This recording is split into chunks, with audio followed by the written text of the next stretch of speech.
Hey y'all, welcome to another episode of Storytime. I am so honored to do this interview.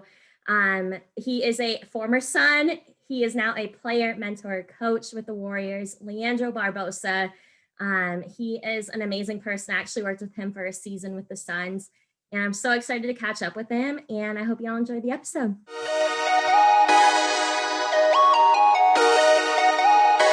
All right, y'all, we are back with the legend, Leandro Barbosa. Leandro, thank you so much for joining the show. How are you doing?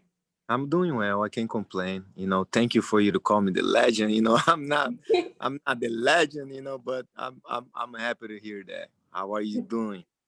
I'm doing well. So, not gonna lie, I said this in my intro, but I was very nervous that this interview request would not get approved. But I was so happy when it did because I was actually working for the Suns during the 2013-2014 season.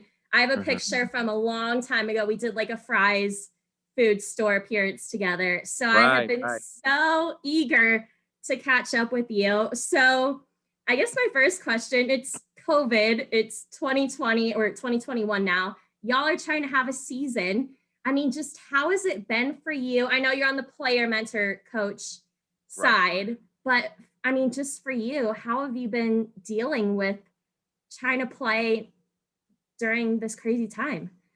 Well, to be honest, for me, it's been kind of, okay, but I can imagine that for the players, it's been really tough, as you know, being so many years playing this league, you created a routine, Mhm. and now with the COVID situation, you have to do a bunch of tests, to kind of get to the arena and also get to play. So it's kind of, you know, sorry with my language, but pain in the ass. All the tests, all the things that we have to do. You can't go nowhere. You have to Mhm. stay in the room. You gotta you have to have a carefully, who you talk, who goes to your house. So Mhm. it's been difficult, not for myself, because now I'm not a player like I used to be, but I can see myself like really frustrated, like I see a couple players here, that are frustrated about this situation, but it is what it is, nothing we can do about, so we just gotta, go with the flow. It's been tough all over the world, and we tightening up, being together, and try to, go through this situation, so hopefully this is will end quickly. Mhm. I hope the players can get the shot as soon as possible, and then we get to see the fans come to the game. I think that's the most important thing. We missing so much. It's kind of weird when we go out there on the court and we don't see nobody. Mhm. Finally, in a couple places you were able to see a couple people, like maybe 1,500 people. In Orlando, I think I heard that is the most 5,000 people, Okay. if I'm not wrong. So I'm happy to hear that, but for the players it's been really tough.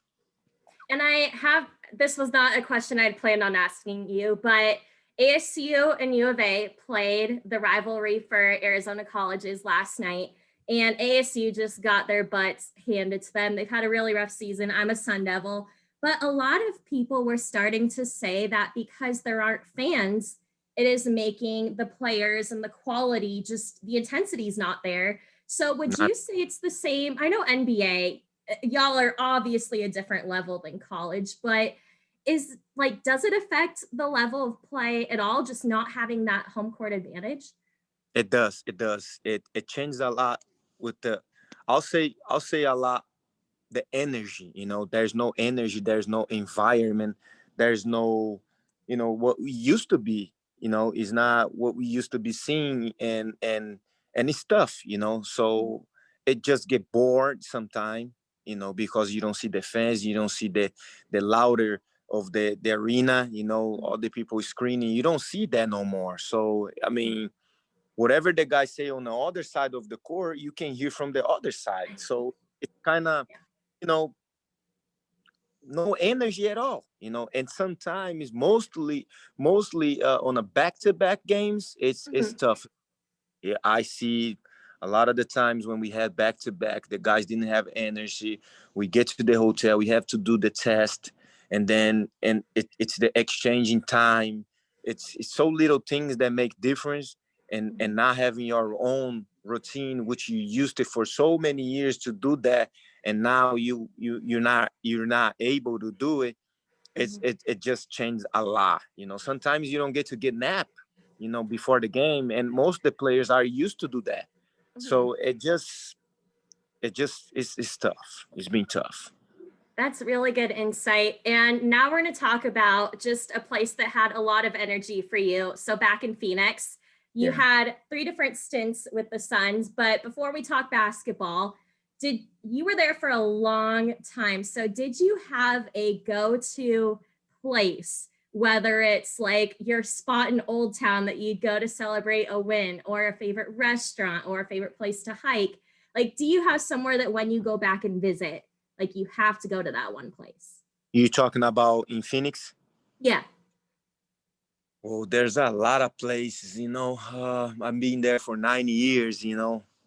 And I have so much love for Phoenix.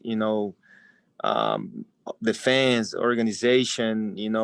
It's just so many things that I can, visit it when I'm there. Mhm. But definitely, my restaurant that is the best one that I like is from my country is the Fogo de Chão.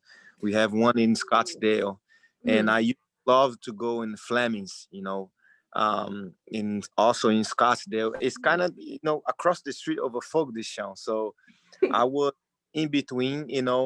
I love the City Hall too. Is one of my favorite restaurants.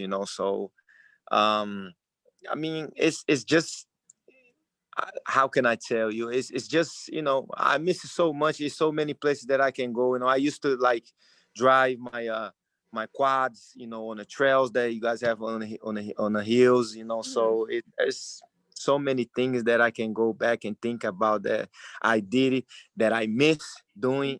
So but I love everything about Phoenix. I can't wait. We have a game coming up. So I'm very excited to be there. See the people that I work with. There's not a lot right now over there that I remember, but you Mhm. know there's some faces that I remember. So I'm gonna be really excited to see them.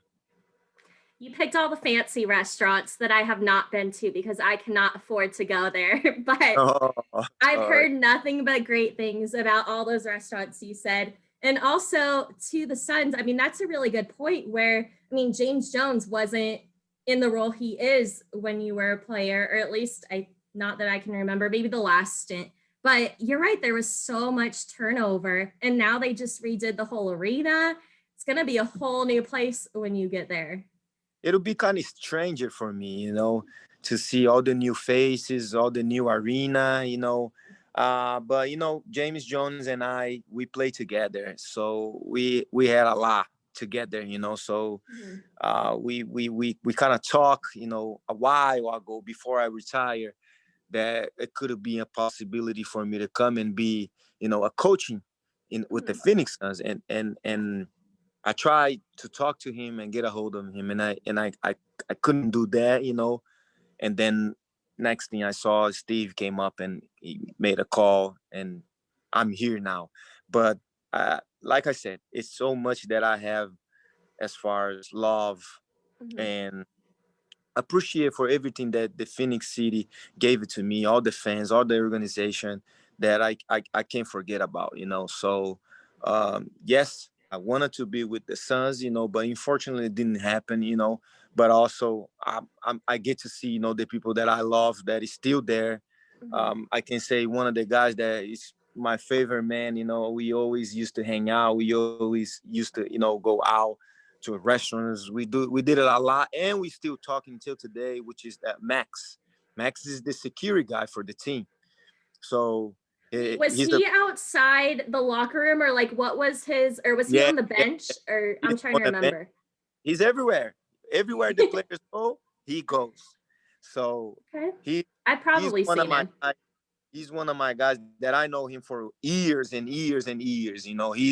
He's back um, when he was with Amari, like when Amari first came into the league, he was already there. So he wasn't working for the Suns, but I knew him from that start. So it's been a long time that I know him. So he's one of my good friends, and we still talking till today. So I can't wait to see him.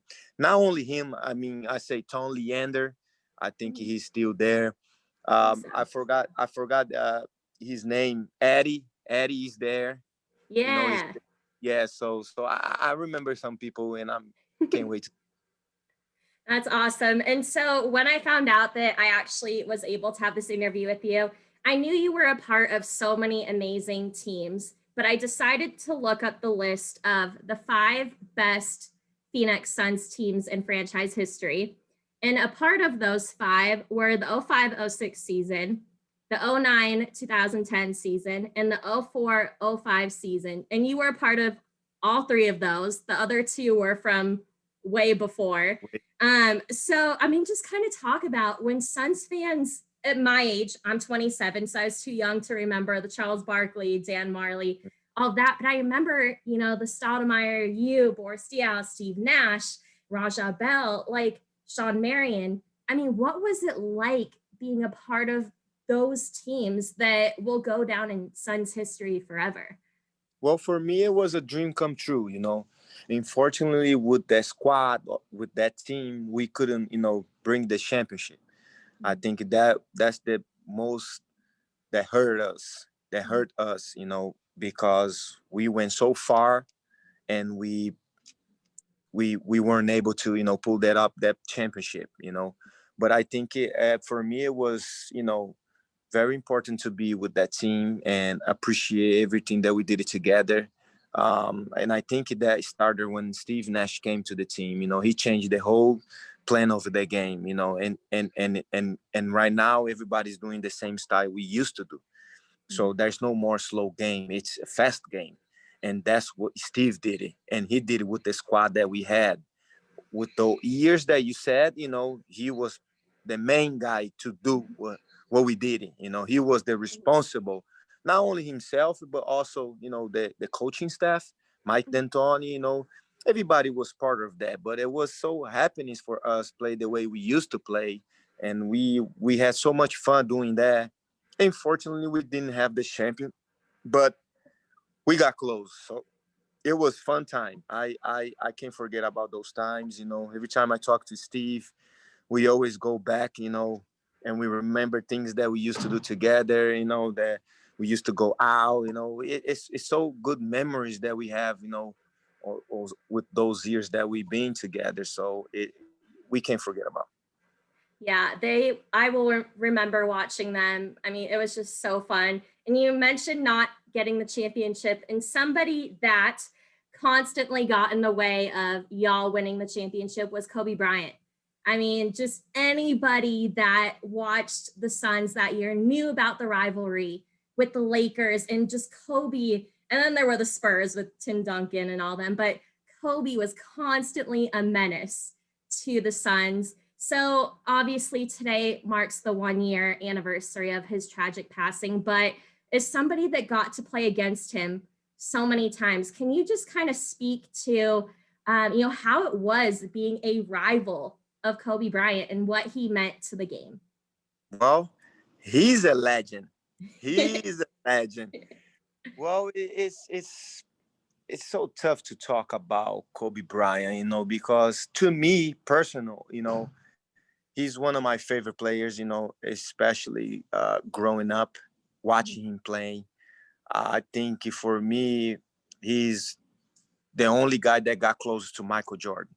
You know, his moves, the way he shoot the ball, the way that he used to dribble and dunk.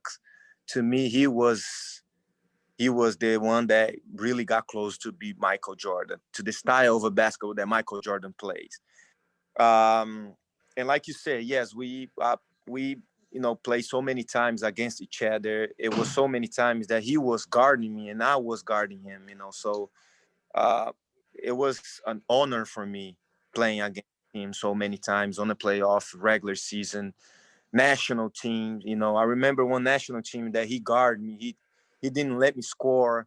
He stayed up the whole night watching videos just to kind of see my moves, what I used to do on the court, all the plays. He could have locked me up, So it's just, I mean, I got so respected for him, and after that game that he didn't let me score on the national team, I kind of realized that he really respected me, for all the hours that he took to kind of, you know, practice my moves, my everything that I do on the court, that's something else, So it's just hard to believe that he's not here with us, especially for so many years that he been on the league, and he's finally retired, and he was starting like a new life, a new chapter of his life with his daughter, being a coach for her, and that treasure happened, So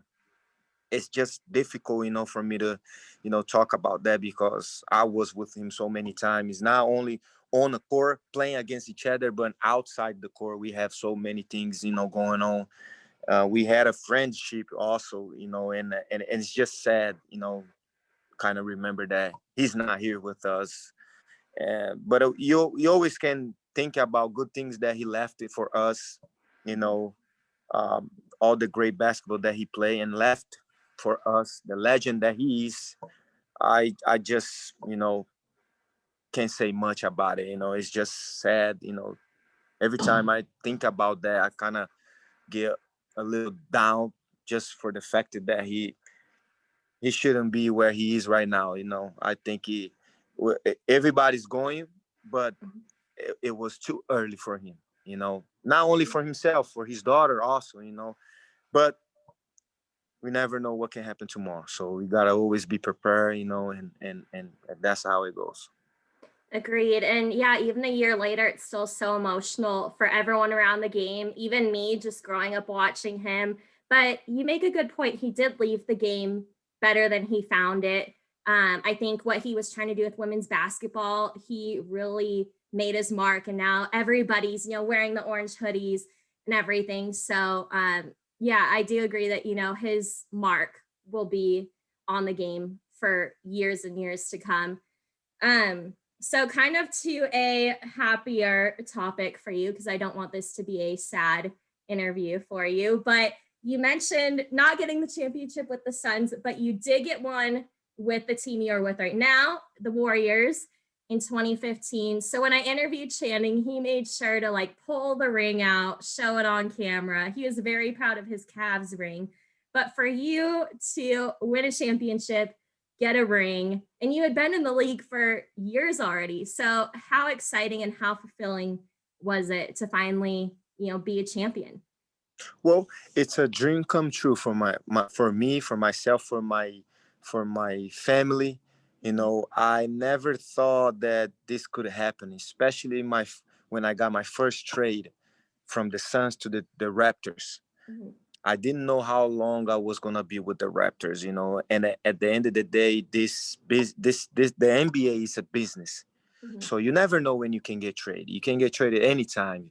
Once I got traded from the Suns to the Raptors, I realized that, man, I'm going to a team that is not winning very much. So the possibility for me to win the champion maybe won't be there no more. And it's tough.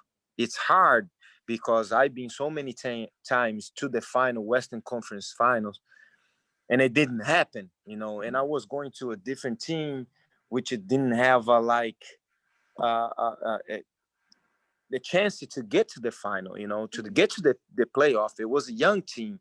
So I kind of lost my hope, to for the champion, And then I got traded several times. And next thing I saw, Steve Kerr, which he was the coach here with the Warriors, we had a relationship when he was the GM with the Phoenix Suns. So he called me, and I was on a World Championship basketball in Spain. He called me and he said, "I need you, LB." I said, "What's going on?" And I didn't know he became a coach here. He said, "Well, I became a coach for the Golden State Warriors, and I wanted you to be a part of the team, because I wanted to play the same style you and the other guys play with the Suns." Mm-hmm. those guys that we have here with the Warriors, they don't know because they're so young. So I need you here. I say, okay, well, bring him the propose and we talk.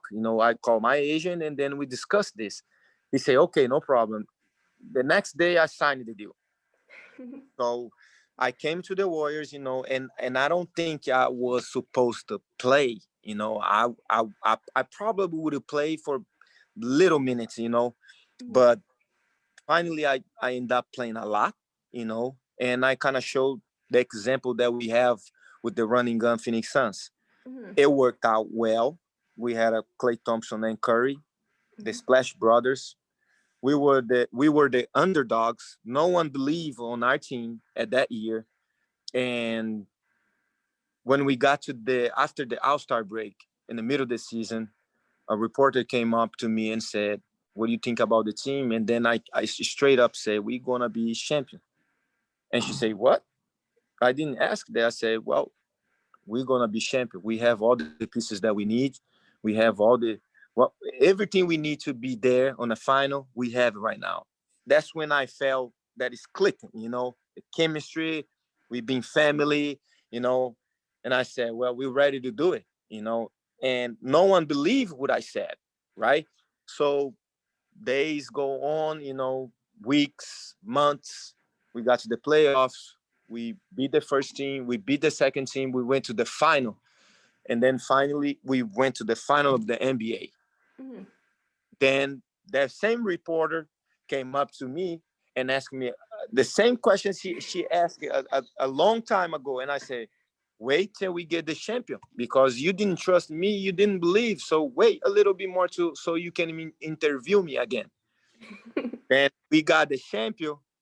Then she said, Leandro, I'm sorry. I was wrong. You know, you you were right. You have the champion. You're definitely very, very happy. But how did you know?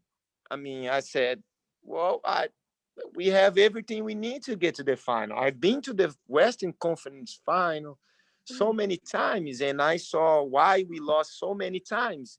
On this team, we had everything we need. That's why I said that. I didn't say that just for saying. I knew what I was saying, but you didn't trust me. Now you trust. So it's just a dream come true. I mean, you only can tell when you're there. It's a special time. It's no happiness. It's a different happiness that you can have when you are the champion. The party, the champagne, the everything, the parade, everything is crazy. You know, and you only enjoy that if you are there. You know, if you're not there, you can't explain. So I'm so happy that I got that ring. I could get another ring the same follow year. Unfortunately, it wasn't meant to be, but it was a dream come true. I have the ring. That's amazing. And you are back with the Warriors, and a lot of those players, I mean, Steph Curry, Klay Thompson, they're there. So is it weird going from their teammate to kind of like their coach now? Or was it always just that veteran, younger player vibe to where nothing's really different now? I'm gonna be honest to you, it's still the same. Every time I go to Steph or Clay or Draymond, Looney, the guys that I know that were here when on my time, they listen to me, and I just appreciate that, because they got respect for myself. So um, ever since I came to the world as a player until today, it's still the same. And like I say, I'm not fully retired, because I've been doing so much with the players. I've been practicing. I've been playing 3-on-3. Sometimes I play 5-on-5. So it's pretty much the same routine I used to have as a player. I just don't play the game. It is different. It is weird, but I'm still playing. And for me, actually, it's kind of good because I recently retired. So I don't know how it would be if I was in a different position. I say executive, working upstairs. I don't know how I would be without touching that ball. So for me, it's being, how do I say? It's being it's been like for myself a training, you Mhm. know, for the next step. And I kind of like it. What I'm doing right now, I'm liking. I really do. And I'm learning. It's a new chapter for my life. I'm Mhm. learning and I'm enjoying. Good. Well, I don't want to take up too much of your time, but just final question. So down the road, what would you choose? Would you choose to be coaching staff, head coach, assistant coach, whatever? Or would you go like the James Jones route and choose like executive front office? Like what would be, I know you said you always want to touch the basketball and you can't really if you're Mhm. GM, but 10 years down the road, what would you want to Well, do? I say assistant coach, not a head Okay. coach. Um, let me say better to you. I prefer to do what I'm doing right now. But in 10 years, I'm not gonna have like the same energy I have right now or the The same needs body, won't be the same. the same athletics that I have right now. So, but probably assistant coach, never a head coach. I never thought about, being a head coach. It's so much work that you have to do. I just kind of watching them doing the work, and I realized that that's not for me. It's too much for me. But what I'm doing right now, it's perfect. Executive, I think, is too serious, and it's not me. I'm always joking. I'm always playing around. When you are executive, you gotta be more serious. Mhm. You have to have like some, it's a different situation. So I prefer to be in the situation that I am right now. Okay. Well, I'm very excited to see what happens with the rest of your career. Selfishly, I hope somehow you end back up in Phoenix so we can see you later That down the road with the Suns. But thank you again. It was such an honor. I was so excited for this recording, and I'm so grateful to you for doing it with me. Oh, come on, pleasure, anytime. Thank you so much. Hope I can talk to you again. See you soon.